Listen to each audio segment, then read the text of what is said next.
Here on Democracy Now!, democracynow.org, The War and Peace Report. I'm Amy Goodman. As President Trump marked his 100th day in office on Saturday, up to 200,000 people took to the streets of Washington, D.C. to take part in the People's Climate March.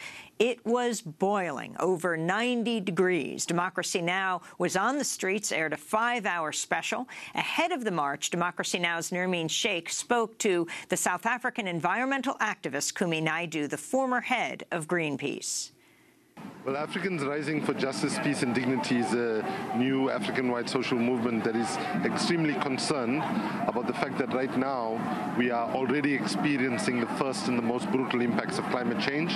We think it's a terrible injustice that even though the people of Africa collectively contributed the least to emissions, we are the ones that are paying the first and most brutal price, where we've got climate refugees, land that's drying up, water sources that are disappearing and so on, which is already creating quite a catastrophic situation.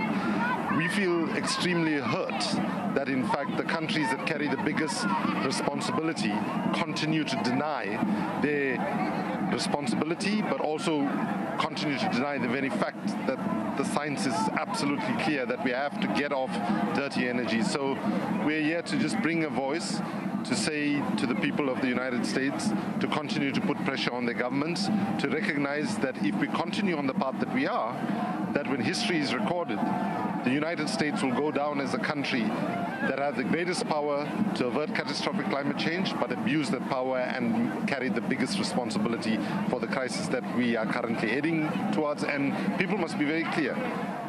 We are 5 minutes to midnight in terms of the amount of time we have to reverse things. It still can be done, but we need political will and we need Trump and Trump's policies to be resisted extremely strongly. So we need to break away from the idea that addressing climate change should be about advantage and competition.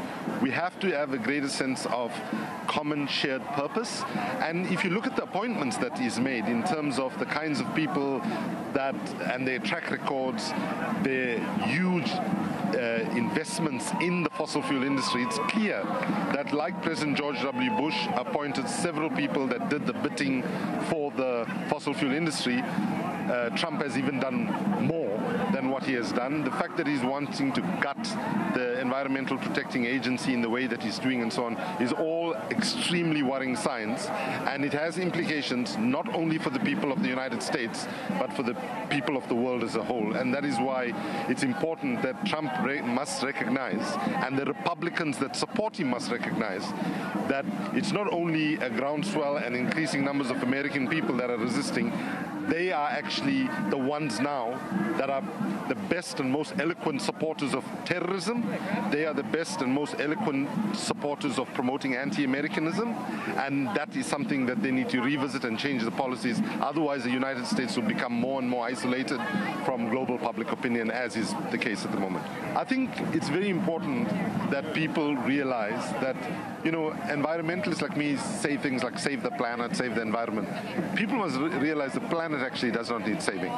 That if we continue on the path that we are and continue to warm the planet, the end result will be we will be gone as a species. The planet will still be here. The truth be said, if we become extinct as a species, the oceans will recover, the forests will replenish and so on. So understand that the struggle that we are engaged in is whether humanity can fashion a way to coexist with nature in a mutually interdependent relationship for centuries to come. And put differently, this struggle is fundamentally about securing our children and their children's futures. And therefore, opportunities like this for parents and grandparents and people who are planning to be parents to come out and say, not in my name, is important. But let's be very honest, we're going to need about 1,000 of these kinds of marches on an ongoing basis if we are going to be able to wrestle power from and to have the kind of policy, you know, Trump must recognize that denialism is not a policy, right?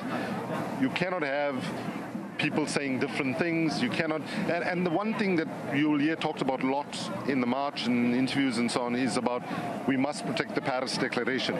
So let me just say this very clearly. From an African perspective, the Paris Declaration simply gave us a chance to live to fight another day. It is far from a perfect solution to the problem. It's still not as ambitious as it needs to be.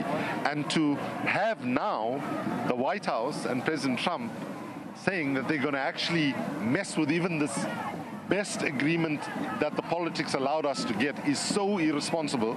And people like Donald Trump must understand that they have blood on their hands now. The longer that they drag taking action, they are responsible for the murder of people around the world.